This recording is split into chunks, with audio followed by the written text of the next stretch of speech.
Yeah, Baruch Levy B here from the Defiant Spirit. Thanks for tuning in. I want to talk to you today about what I call the Men-eagram. That's right, the Men-eagram.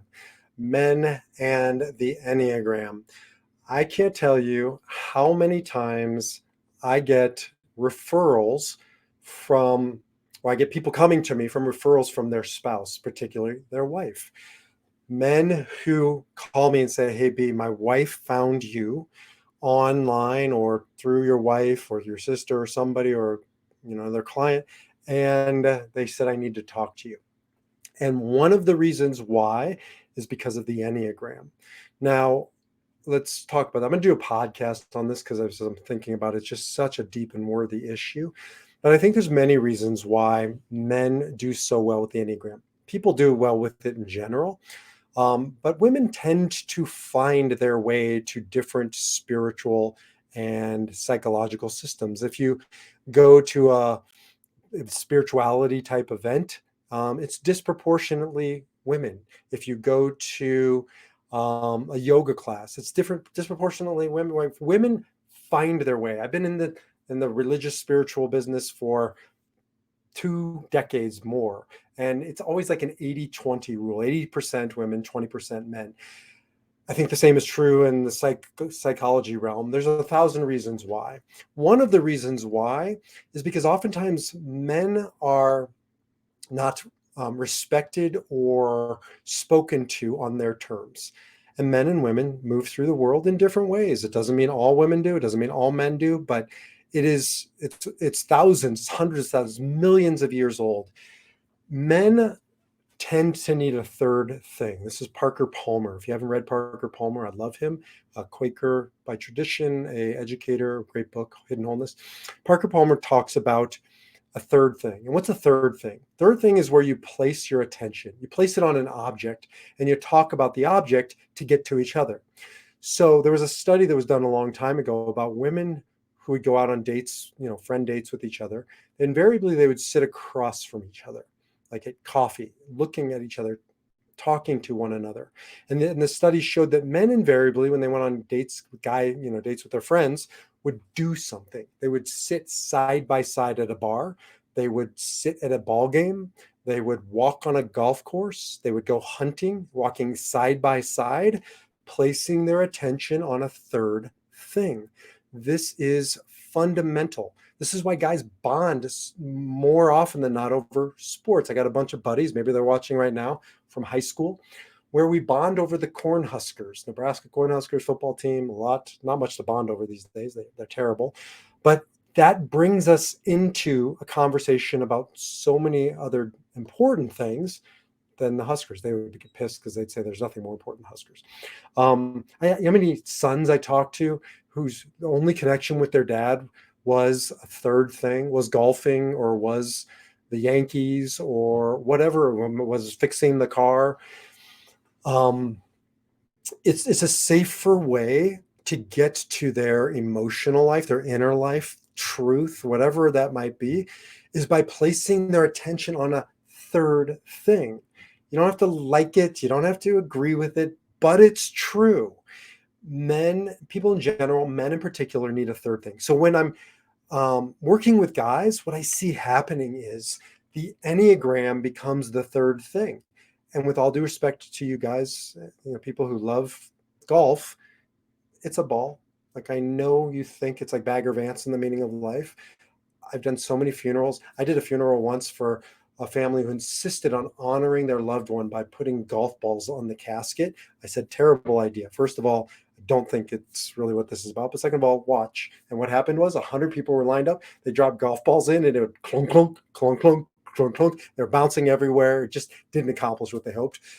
Nothing wrong with sports, nothing wrong with golf, but choosing intentionally your third thing. Now, maybe it's studying the Bhagavad Gita with a friend or the Talmud or Bible study. That can be a beautiful entry point. Maybe it's a men's group or it's a conscious activity. But more often than not, when guys are engaged in a third thing, it's a distraction, or maybe it gets us to a meaningful place.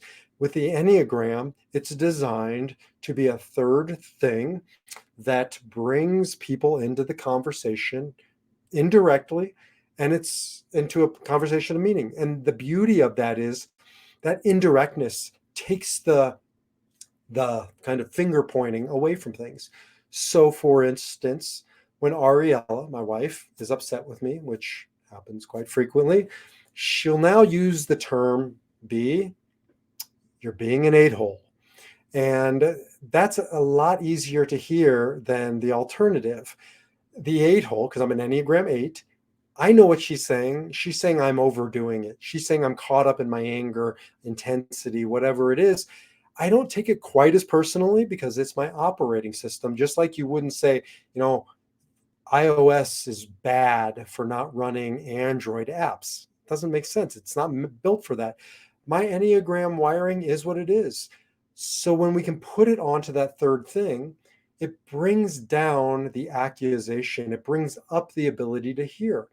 It doesn't excuse it, doesn't excuse my eight-holeness, doesn't excuse anybody's bad behavior. It explains it. And if you can start explaining it, you can start fixing it. Ding, ding, ding, ding. Guys like to fix. I get in trouble all the time with Ariella for telling me, honey, I didn't ask you to fix it. I just asked you to listen to it. The Enneagram provides all kinds of tools to fix things, and guys like that. I work with a lot of guys who we end up talking about all the tools in their new toolbox that they didn't have before. They weren't given these tools. God love our religions. They tend not to give us the tools that we need. I can only speak for Judaism. I got no tools for my bar mitzvah. I checked the boxes. I went through the process. Even as a rabbi, I didn't have real-time tools like I do with the Enneagram. The Enneagram is built for daily living. It's built for tools in the boardroom. And guess what? It's built for tools in the bedroom. This can transform the way we lead. It can transform the way we love and everything in between.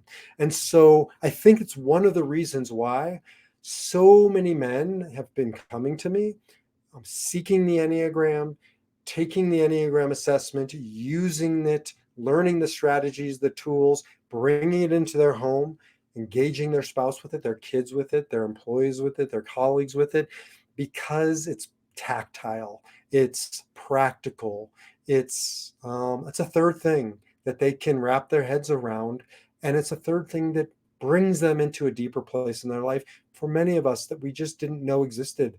I've spent my whole life being an eight-hole, pushing, fighting, challenging, being taught that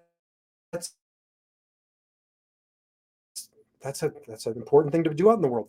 I couldn't life. I couldn't access the vulnerable side of me until I really had language for it, and I had an operating system to explain it, and I had not just an instruction manual, but I had practical strategies and tangible tools in hand. So that's why I call it the Men-eagram. It's for anybody.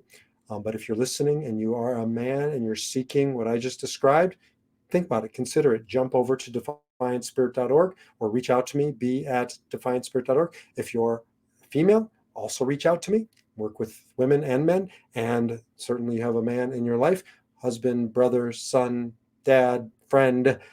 They will benefit from this, and therefore you will benefit from it. So that's it. Jump over to defiantspirit.org. Until the next time, defy your number, live your spirit.